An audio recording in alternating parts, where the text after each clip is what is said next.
Assalamualaikum warahmatullahi wabarakatuh. Perkenalkan, kami dari kelompok 9 ingin mempresentasikan pembelajaran akuntansi keuangan 2 yang diajar oleh dosen kami, Bu Ayu Nita dan juga Ibu Husna di ke-15 tentang akuntansi imbalan kerja. Boleh di next, Diva. Sebelumnya, perkenalkan anggota kelompok kami. Untuk yang pertama itu ada Tia Amelia Putri dengan NIM belakang 016. Yang kedua dengan saya sendiri Muhammad Feroz Fajali dengan NIM belakang 017. Yang ketiga ada Ardi Nur Gabriel dengan NIM belakang 024. Yang kebetulan sekarang lagi ada Diva Angelita dengan NIM belakang 031. Boleh di next. Akuntansi imbalan kerja. Akuntansi imbalan kerja ini diatur dalam peraturan PSAK 24. PSAK 24 tahun 1994 terkait akuntansi biaya manfaat pensiun. Yang kedua ada PSAK 24 tahun 2004 imbalan kerja. Seluruh imbalan kerja bukan hanya pensiun termasuk imbalan kerja berbasis ekuitas. PSAK 24 tahun 2010 imbalan kerja. Imbalan kerja berbasis ekuitas yang tidak diatur dalam PSAK 53.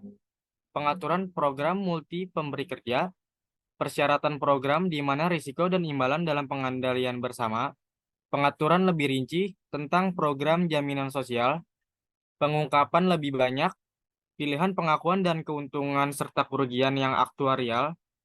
Selanjutnya ada PSAK 24 tahun 2013 yang efektif di tahun 2015. Amandemen 28 Oktober 2015 efektif di 1 Januari 2016 tentang iuran kontribusi pekerja. Dan amandemen PSAK 24 tahun 2018 terkait amandemen, kurtilmen atau penyelesaian program efektif 2019. Next, PSAK 24 terkait imbalan kerja. SAK etap bab 23, bab khusus tentang imbalan kerja yang mengatur seluruh imbalan kerja. Imbalan kerja itu terdapat adanya imbalan jangka pendek, imbalan jangka panjang, imbalan pasca kerja, dan adanya pesangon.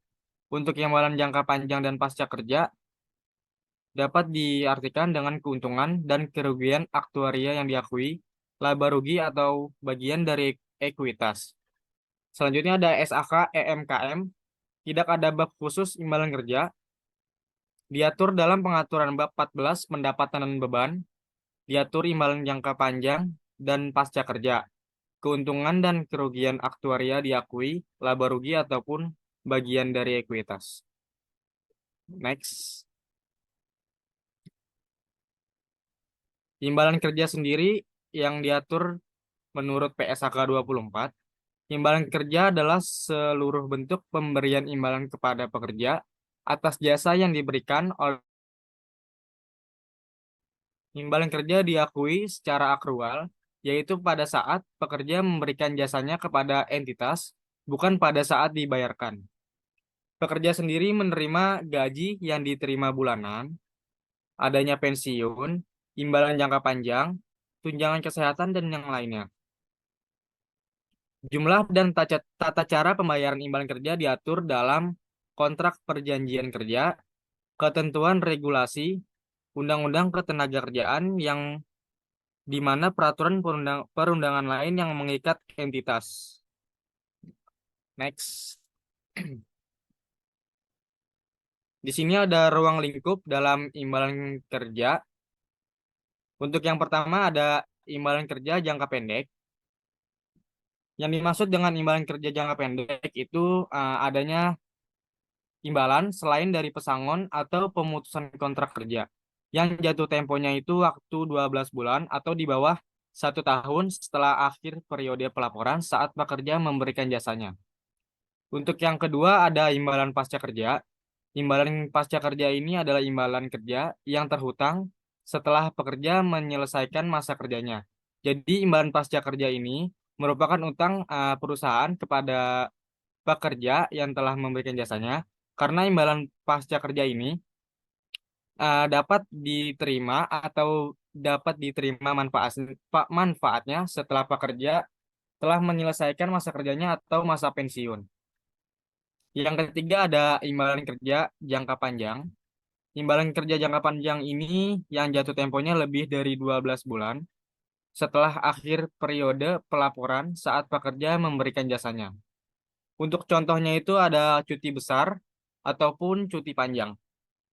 Dan yang terakhir ada pemutusan kontrak kerja atau bisa disebut pesangon atau PKK. Jadi imbalan kerja terhutang sebagai akibat dari keputusan perusahaan untuk memberhentikan pekerja sebelum usia pensiun normal. Ya, boleh next. Selanjutnya ada imbalan pasca kerja. Jadi di sini ada elemen-elemen dari program imbalan pasca kerja.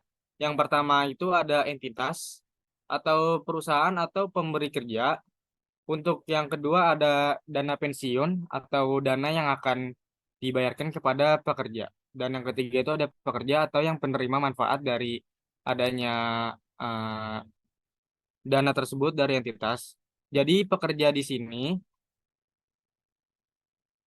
dapat menerima atau menerima manfaat pembayaran dari adanya dana pensiun ini yang dimana sebagai investasi. Kenapa disebut investasi? Karena dana pensiun ini masih terhutang atau belum dibayarkan kepada pekerja.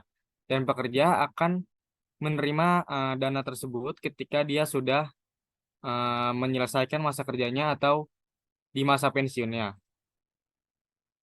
Boleh di next.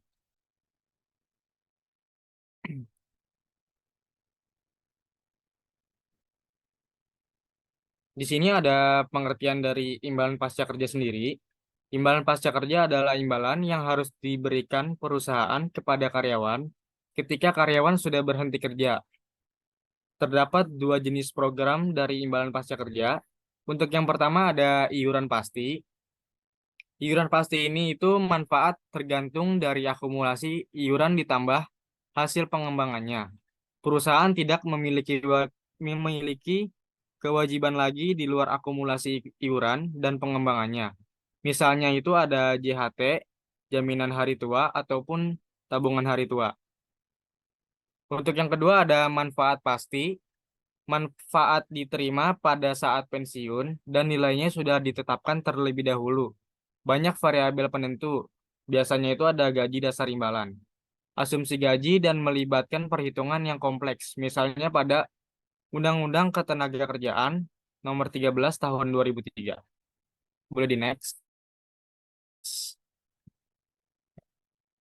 Selanjutnya ada program dari imbalan pasca kerja yang pertama, yaitu iuran pasti. Di sini ada pengakuan dan pengukuran dari iuran pasti. Iuran pasti ini diakui sebagai beban.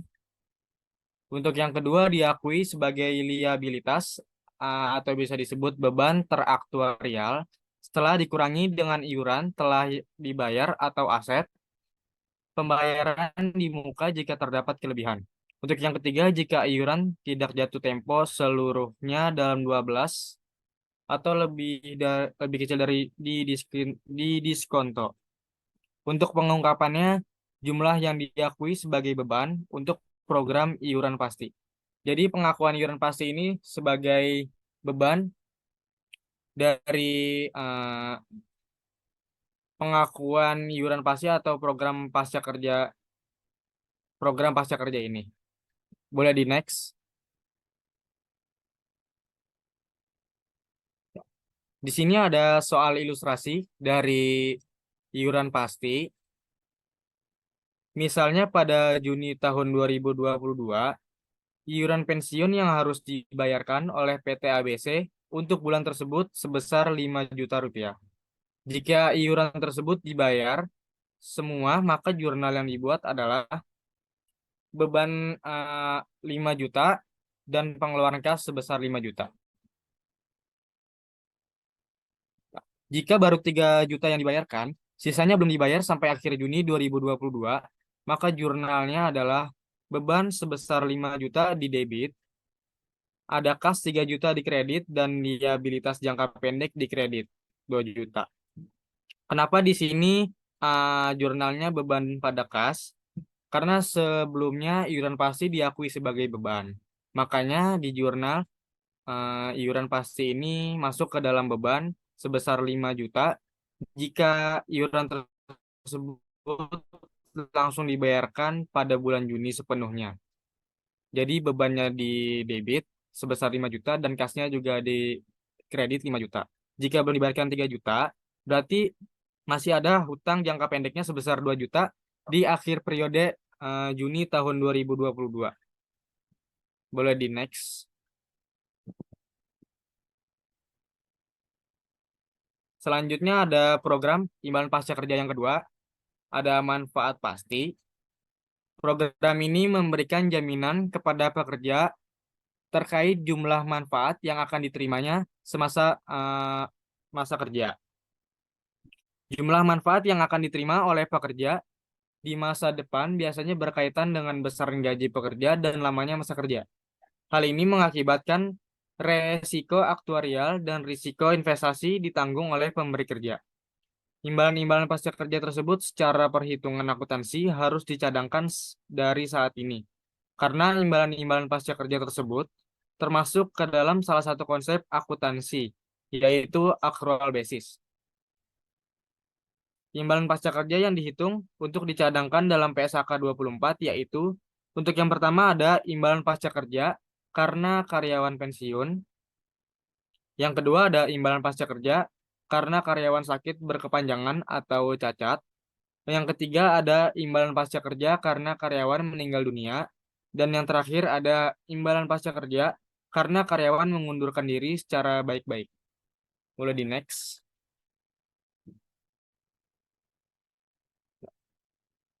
Di sini ada Undang-Undang Ketenagakerjaan Nomor 13 Tahun 2003 terkait program manfaat pasti dari imbalan pasca kerja. Perusahaan di Indonesia wajib mematuhi Undang-Undang Ketenagakerjaan Nomor 13 Tahun 2003. Undang-Undang Ketenagakerjaan ini mengatur secara umum mengenai tata cara pemberian imbalan-imbalan di perusahaan, mulai dari imbalan istirahat panjang sampai dengan imbalan pemutusan hubungan kerja atau PHK. Alasan berhenti bekerja meliputi karyawan terlibat tindak pidana, melakukan kesalahan berat, memasuki usia pensiun, meninggal dunia, sakit berkepanjangan, mengundurkan diri, perusahaan failit, perusahaan mengalami kerugian, dan alasan lainnya yang termasuk imbalan yang dibayarkan ketika karyawan sudah tidak aktif lagi bekerja. Imbalan pasca kerja berdasarkan Undang-Undang Ketenagakerjaan yang dihitung untuk dicadangkan dalam PSAK 24 yaitu yang pertama ada imbalan pasca kerja karena karyawan pensiun, yang kedua imbalan pasca kerja karena karyawan sakit berkepanjangan atau cacat, yang ketiga ada imbalan pasca kerja karena karyawan meninggal dunia. Selanjutnya,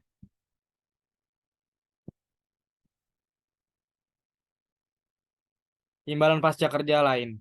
Perusahaan sering menjanjikan imbalan pasca kerja. Imbalan ini termasuk asuransi di luar program kerja seperti perawatan medis, gigi, mata, jasa, dan hukum atau yang lainnya. Untuk yang pertama ada pensiun sebagai pendanaan yang umumnya didanai. Yang kedua itu ada imbalan kesehatan yang umumnya tidak didanai. Yang kedua ada imbalan pensiun di mana jumlah uang dapat ditentukan. Dan imbalan kesehatan umumnya buka tutup atau variabilitas yang besar. Untuk yang ketiga, penerima manfaat di mana pensiunan atau pekerja yang sudah selesai di masa kerjanya dapat menerima manfaat dari adanya program pensiun ini. Untuk imbalan kesehatan biasanya itu penerima manfaatnya itu bisa pensiunan tersendiri atau pasangannya dan tanggungan yang lainnya. Untuk yang keempat, utang imbalan ini pensiun itu secara bulanan. Untuk imbalan kesehatan seperti yang diperlukan atau digunakannya. Dan yang terakhir, pensiun dapat diprediksi atau variabel yang dapat diprediksi. Untuk imbalan kesehatan, penggunaan yang sulit diprediksi dengan adanya tingkat biaya yang bervariasi secara geografis dan berfluktuasi dari waktu ke waktu. Next. Jadi saya akan menjelaskan materi saya yaitu imbalan kerja jangka pendek. Apa sih itu materi imbalan kerja jangka pendek? Imbalan kerja jangka pendek itu menurut PSAK 4, PSAK 24 itu imbalan kerja kayak selain dari pesangon gitu, yang diperkirakan akan diselesaikan seluruhnya dalam waktu 12 bulan. Itu akhir periode pelaporannya tuh saat pekerja memberi jasa terkait. Nah, contoh imbalan kerja jangka pendek tuh apa aja sih? Upah dan gaji karyawan, iuran jaminan sosial, cuti tahunan berbayar, cuti sakit berbayar, sama bagi keuntungan dan bonus. Akuntansi untuk imbalan kerja jangka pendek biasanya tuh cukup jelas karena tidak ada asumsi akuaria dan perhitungannya tidak dilakukan dasar diskonto. Imbalan kerja jangka pendek itu diakui sebagai beban ketika pekerja telah memberikan jasanya kepada entitas dan bagian yang belum dibayarkan akan diakui sebagai liabilitas atau beban akrual. Jumlah yang telah dibayar melebihi jumlah imbalan yang diakui sebagai aset atau biaya dibayar di muka. Nah, cuti berbayar adalah kompensasi yang diberikan entitas kepada karyawan yang terbagi menjadi dua kategori nih. Kategori cuti berbayar berakumulasi yaitu apabila hak cuti periode berjalan yang belum digunakan dapat diakumulasi dan digunakan di periode mendatang, sama yang kedua tuh cuti berbayar tidak berakumulasi yaitu apabila hak cuti periode berjalan akan hangus apabila tidak digunakan periode yang berjalan. Entitas mengaku biaya ekspektasi cuti berimbalan jangka pendek sebagai berikut. Nah, kayak atasan cuti berbayar berakumulasi itu badan liabilitas diakui pada saat pekerja memberikan jasa yang menambah hak cuti berbayar di masa yang datang. Entitas mengukur biaya ekspektasi cuti berbayar diakumulasi sebagai jumlah tambahan yang diperkirakan akan dibayar oleh entitas akibat hak yang belum digunakan dan telah terakumulasi pada akhir periode pelaporan. Atas cuti berbayar tidak berakumulasi itu beban langsung diakui dan dibayarkan pada saat terjadinya cuti. Nah, ilustrasinya tuh gini. PTA memiliki 5 karyawan yang diberikan cuti berimbalan sebesar 100.000 untuk 5 hari kerja selama 2012. Karyawan yang cuti 5 hari itu satu orang, sedangkan sisanya cuti 3 hari kerja. Nah, kalau nggak diakumulasi itu, jadi jurnal tuh gini, beban beban cuti berimbalan pada kas sekitar 1,7 juta, terus dalam kurung tambah 5 kali 4 kali 3 dikali 100. Jadi kas yang keluar itu 1,7. Jika diakumulasiin itu beban cuti berimbalan pada kas sama beban cuti berimbalan utang gaji. Sama nih jurnal sama yang beban cuti berimbalan pada kas nih. 1,7 dalam kurung tambah 5 kali 4 kali 3 100. Nah, kasnya jadi totalnya 1,7 gitu. Ini nyari 1,7-nya itu dari sini. Nah, beban cuti berimbalannya itu pada utang gaji sekitar 800.000 dalam kurung 4 kali 2 dikali 100 jadi ini 800.000 gitu.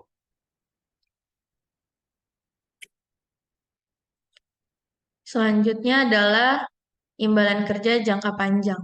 Imbalan kerja jangka panjang di sini atau other long-term employee benefits adalah imbalan kerja yang jatuh temponya lebih dari 12 bulan setelah akhir periode pelaporan. Contohnya tuh seperti cuti besar ataupun cuti panjang, serta penghargaan masa kerja atau jubile, berupa sejumlah uang atau berupa pin, cincin yang terbuat dari emas, dan lain-lain. Pengukuran imbalan kerja jangka panjang tersendiri itu tidak bergantung pada tingkat ketidakpastian tertentu. Selain itu, perubahan imbalan kerja jangka panjang lainnya jarang menimbulkan jumlah yang material pada biaya jasa. Metode ini berbeda dengan metode akuntansi. Untuk imbalan pasca kerja dalam hal yang pertama, dalam hal keuntungan dan kerugian, di sini tuh aktuarial langsung diakui dan tidak ada koridor yang dipakai. Yang kedua, seluruh biaya jasa langsung diakui.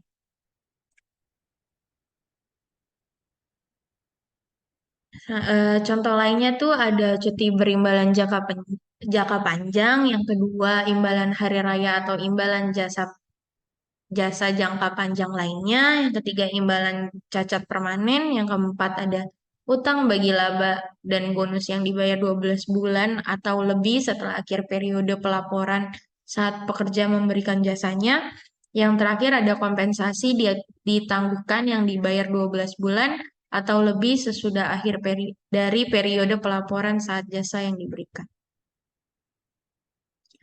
Selanjutnya yang diakui sebagai liabilitas ini tuh adalah total nilai neto dari jumlah yang pertama nilai kini kewajiban imbalan pasti pada akhir periode pelaporan, yang kedua dikurangi dengan nilai wajar dari aset program pada akhir periode pelaporan jika ada, saja selain kewajiban yang harus dilunasi secara langsung. Di sini ada jenis-jenis imbalan kerja. Jenis imbalan kerja terdiri dari imbalan kerja jangka pendek, pesangon pemutusan kontrak kerja, imbalan pasca kerja, dan imbalan kerja jangka panjang lainnya. Pesangon di sini tuh diakui sebagai kewajiban dan beban jika perusahaan berkomitmen untuk yang pertama memberhentikan seseorang atau sekelompok pekerja sebelum tanggal pensiun normal atau menyediakan pesangon bagi pekerja yang menerima penawaran mengundurkan diri secara sukarela. Nilai pesangon diukur berdasarkan jumlah pekerja yang diperkirakan akan menerima tawaran tersebut.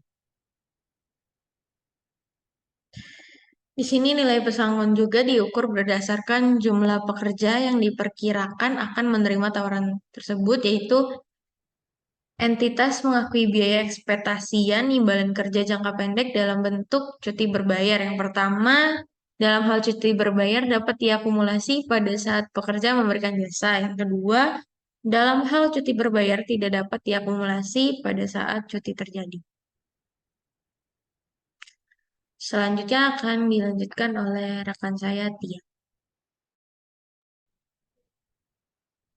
Di sini ada akuntansi program pensiun. Akuntansi program pensiun itu adalah suatu pengaturan di mana karyawan melakukan pembayaran untuk masa pensiunnya setelah mereka mengaktifkan diri selama masa kerja tertentu. Contohnya di sini itu pihak pemberi kerja itu memberikan kontribusi kepada pemberi manfaat atau biasanya itu berkontribusi kepada pihak asuransi. Setelah itu, pihak asuransi akan membayarkan manfaatnya kepada karyawan yang telah pensiun. Boleh di next.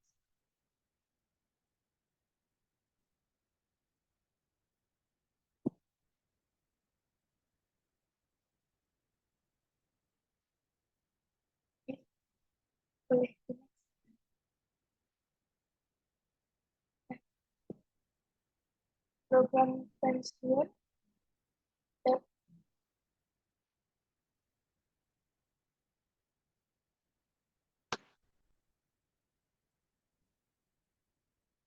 program pensiun dapat berupa yang pertama itu ada kontribusi. Kontribusi itu dibayarkan oleh karyawan untuk mendapatkan manfaat saat pensiun. Yang kedua ada non kontribusi. Kalau yang non kontribusi ini manfaat akan dibayarkan oleh pemberi kerja. Dan yang ketiga ada perencanaan pensiun terbatas. Itu menawarkan manfaat atas pajak. Lalu dana pensiun itu bisa terpisah menjadi secara entitas hukum dan entitas akuntansi. Yaitu yang pertama ada program iuran pasti. Program iuran pasti itu kontribusi karyawannya ditentukan oleh program secara tetap. Terus yang kedua, resiko ditanggung karyawan dan besaran imbalan bergantung pada nilai program. Yang kedua itu ada program imbalan pasti. Bedanya itu imbalan pasti ini imbalannya ditentukan oleh programnya, oleh pemberi manfaatnya. Terus yang kedua, kontribusi karyawan berbeda-beda ditetapkan oleh aktuaris. Aktuaris ini adalah seorang ahli yang dapat menyelesaikan persoalan-persoalan aktual pada sebuah perusahaan. Terus yang ketiga ada resiko ditanggung oleh pemberi kerja.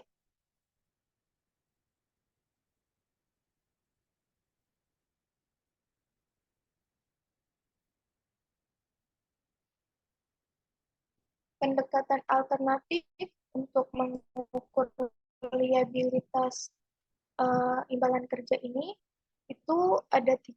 Nah, pendekatan alternatif ini adalah kewajiban pensiun karyawan, memberikan kompensasi yang ditangguhkan yang dimiliki oleh para karyawan atas masa kerja sesuai dengan syarat yang ditentukan dalam program pensiun.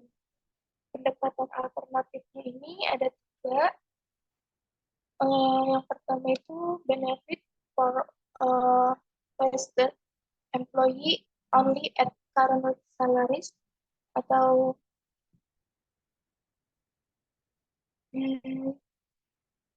manfaat yang memang akan diterima oleh karyawan yang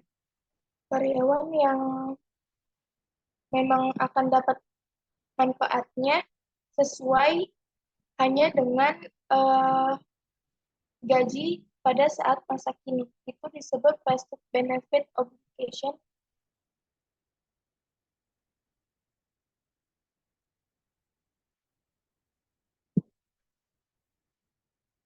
Yang kedua, benefit for non-vested employee at current salaries itu adalah employee yang tidak non-vested atau tidak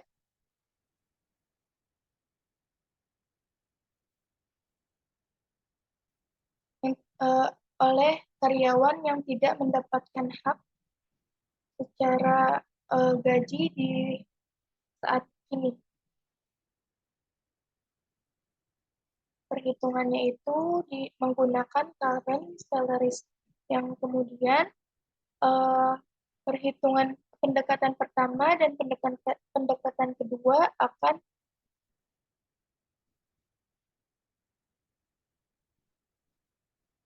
menghasilkan accumulated benefit obligation. Jadi ada kewajiban manfaat vested sama non-vested ini akan diakumulasikan menjadi benefit obligation. Dan pendekatan yang ketiga adalah benefit for vested and non-vested employee at future salary.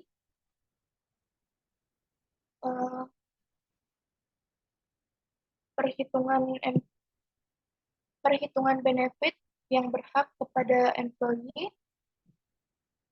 dan yang tidak berhak berdasarkan pada gaji yang di masa yang akan datang. Jadi tidak pada gaji yang saat ini. Untuk mengukur liabilitas itu yang pertama ada kewajiban aset neto, imbalan pasti itu mengacu pada status pendanaan, funded status, dan menyajikan defisit atau surplus yang berhubungan dengan program pensiun pasti. Di sini ada contoh eh, contoh di mana defisit dan bagaimana surplus. Dan kalau misalkan defisit itu eh, di sini gambarannya aja kayak benefit obligation-nya itu 1 juta, 1 juta euro. Terus aset aset aset pensiunnya ini dan asetnya itu 900. Jadi di sini ada defisit sebesar 100.000.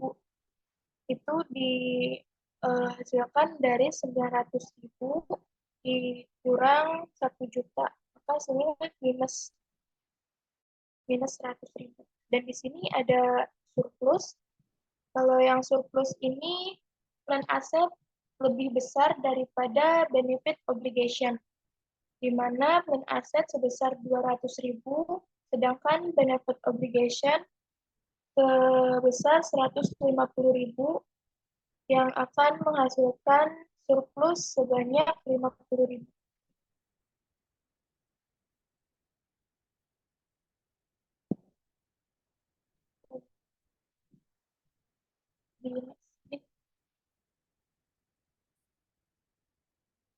Nah, di sini ada pelaporan perubahan dalam kewajiban. Service cost ini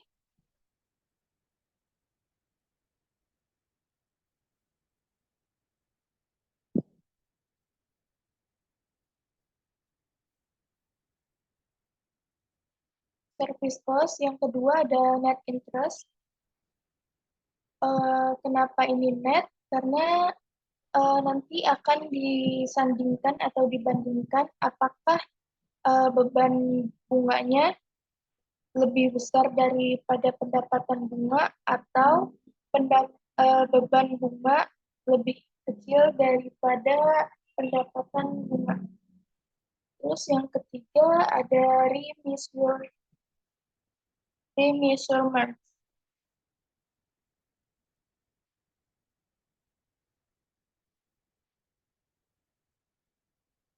Nah, remeasurement ini adalah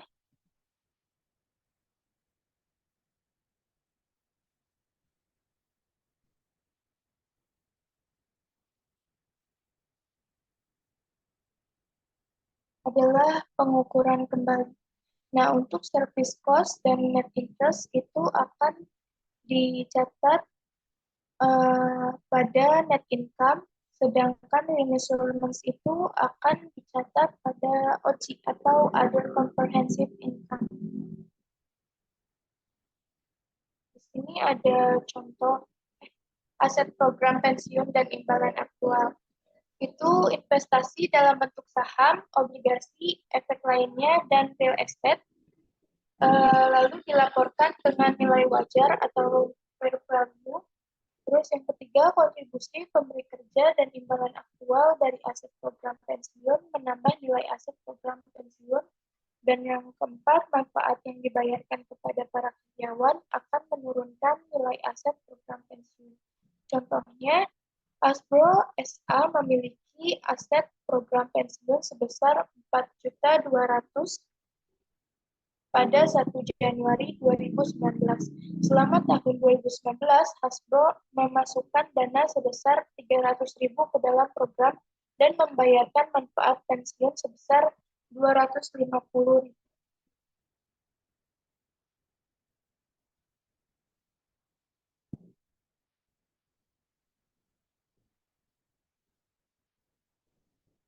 Imbalan aktual dari aset program tahun ini adalah 210.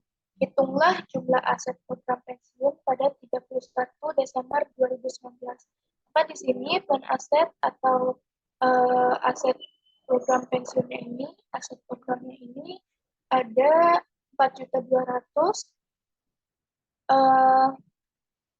Lalu contribution by Hasbro to plan itu memasukkan dana ke dalam program itu sebesar 300.000. Lalu ada actual return. Actual return itu sebesar 210 dikurangi dari membayarkan manfaat pensiun. Kenapa itu dikurangi? Karena dia membayarkan manfaat pensiun. Jadi plan atau aset program pensiun itu keluar. Jadi dia mengurangi aset program.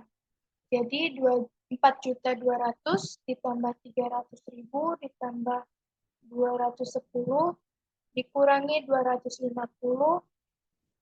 jumlah plan aset pada 31 Desember 2019 sebesar 460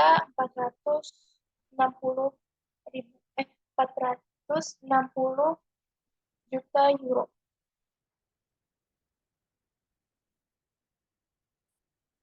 Nah, di sini ada contoh untuk jurnal dan kertas kerjanya. Di sini ada contoh soal lagi yang berbeda. Pada tanggal 1 Januari 2019, Izari AG menyediakan informasi yang berkaitan dengan program pensiunnya untuk tahun 2019. Aset program pensiunnya itu sebesar 100.000 euro, kewajiban imbalan pastinya sebesar 100.000 euro juga jadi imbang, biaya layanan tahun sebesar 9.000, tingkat diskontonya 10%, kontribusi pendanaan sebesar 8.000, lalu manfaat yang dibayarkan kepada karyawan yang pensiun selama tahun berjalan sebesar 7.000. Diminta buat kertas kerja program pensiun dan ayat jurnal dari company untuk tahun yang berakhir pada 31 Desember 2019. Itu yang pertama, kita bisa langsung memasukkan aset program dan kewajiban imbalan pasti di memo report ini. Aset program akan dimasukkan ke plan aset, kewajiban imbalan pasti dimasukkan kepada definite benefit obligation. Lalu kita bisa masukkan service cost-nya pada annual operation expense sebesar 9.000 euro. Terus interest expense itu sebesar 10.000 euro. 10.000 ini dihasilkan dari 100.000 obligasi dikali 10%. Maka 10.000-nya dimasukkan ke dalam interest expense. Begitupun dengan interest revenue. Dan lalu contribution ini dari soal kontribusi pendanaan itu sebesar 8.000 euro. Lalu kita bisa masukkan ke dalam memo recordnya. Untuk service cost itu 9.000 ditempatkan kepada definite benefit obligation karena dia menambah kewajiban. Akun kewajiban itu ada di kredit. Akun kredit. Maka jika kewajiban bertambah, maka kredit akan bertambah di definite benefit obligation sebesar 9.000. Lalu interest expense itu juga menambah kewajiban sebesar 10.000. Nah, interest revenue itu dia menambah aset. Maka di sini kita tempatkan pada debit di plan aset. Lalu untuk cash, ini contribution. Untuk cash dia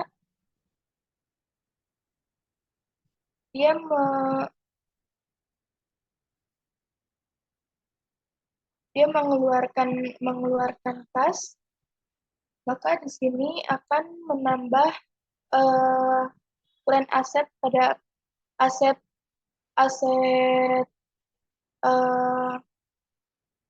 program. Lalu benefit di sini tidak ada di general journal, tapi dia ada di memo record sebesar 7.000 euro. 7.000 euro definite benefit obligation itu debit, sedangkan di plan aset dia kredit. Kenapa? Karena untuk benefit dia membayarkan manfaat kepada karyawan yang dimana itu akan mengurangi aset program dari perusahaan tersebut. Lalu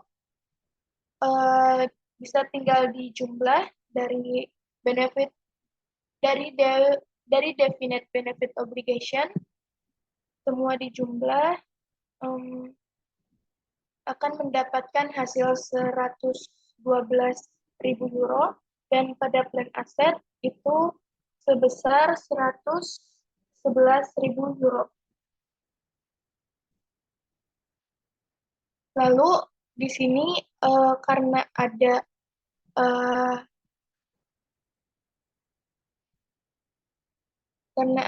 selisih dan kewajiban lebih besar daripada aset program, maka dari 112 dikurangi 111 itu 1.000 euro, itu defisit karena kewajiban lebih besar daripada aset program.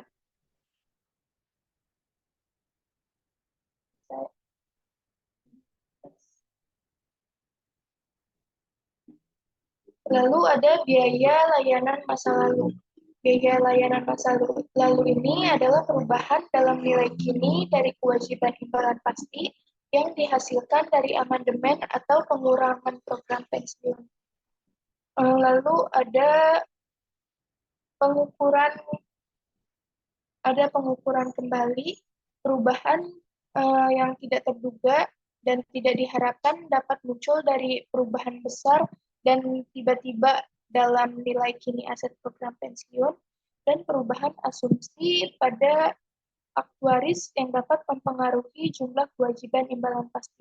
Keuntungan atau kerugian yang terjadi dilaporkan dalam Other Comprehensive Income atau OCI. Lalu ada keuntungan atau kerugian liabilitas. Segala perubahan di dalam asumsi aktuaris dapat mempengaruhi jumlah kewajiban imbalan pasti. Perusahaan akan melaporkan keuntungan liabilitas dan kerugian liabilitas dalam Other Comprehensive Income. Itu akan apakah gain atau loss, perusahaan mengakumulasikan keuntungan dan kerugian aset dalam liabilitas dari tahun ke tahun di dalam akumulasi Other Comprehensive Income. Lalu jumlah keuntungan atau kerugian liabilitas akan dilaporkan dalam laporan posisi keuangan pada bagian ekuitas.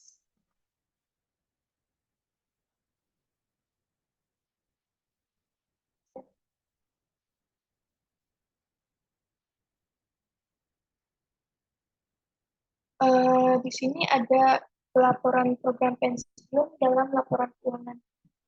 Itu ada beban pensiun. Beban pensiun ini dilaporkan di dalam suatu bagian pada laporan penghasilan komprehensif atau Statement of Comprehensive Income, dan disajikan pula total beban pensiunnya, berapa jumlahnya, berapa besarannya, atau komponen biaya layanan akan dilaporkan dalam penghasilan operasional, operating income, dan bunga neto di dalam bagian yang terpisah, yang berkaitan dengan pembiayaan atau financing. Terus lalu ada keuntungan atau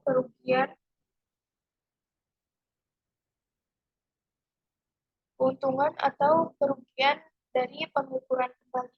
Keuntungan dan kerugian aset dan liabilitas akan diakui dalam Other Comprehensive Income dan tidak diakui dalam penghasilan bersih atau pada laporan net income.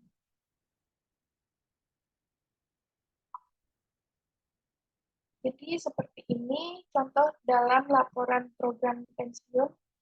Laporan program pensiun dalam laporan keuangan eh, net income pada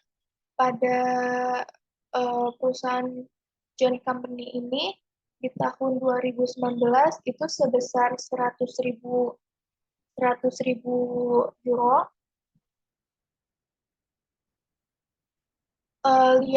Liability loss-nya itu ada 60.000, aset loss pada tahun 2019 itu 15.000, dan akumulasi other comprehensive income per 1 Januari 2019 itu sebesar 40.000.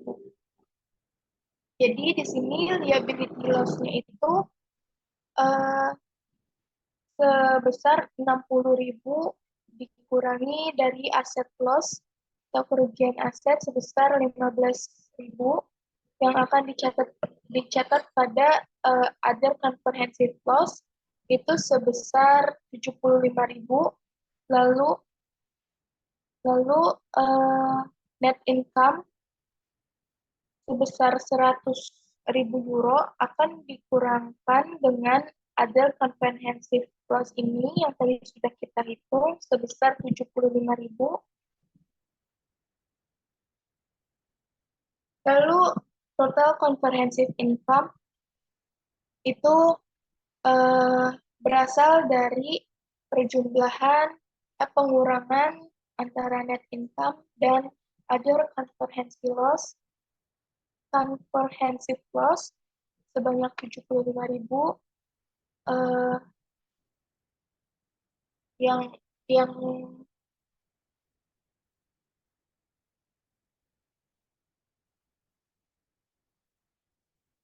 yang berjumlah 25.000 dicatat pada comprehensive income.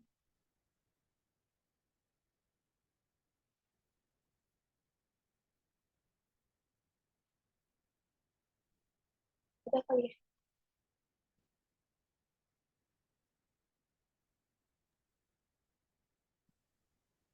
Baik, selanjutnya ada latihan soal dari kelompok kami.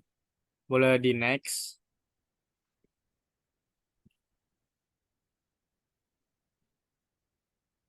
Untuk soal yang pertama itu terkait dengan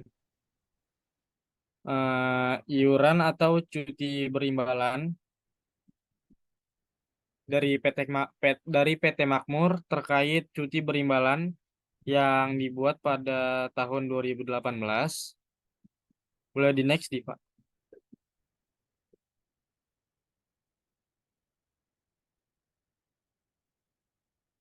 Untuk soal yang kedua ini terkait dengan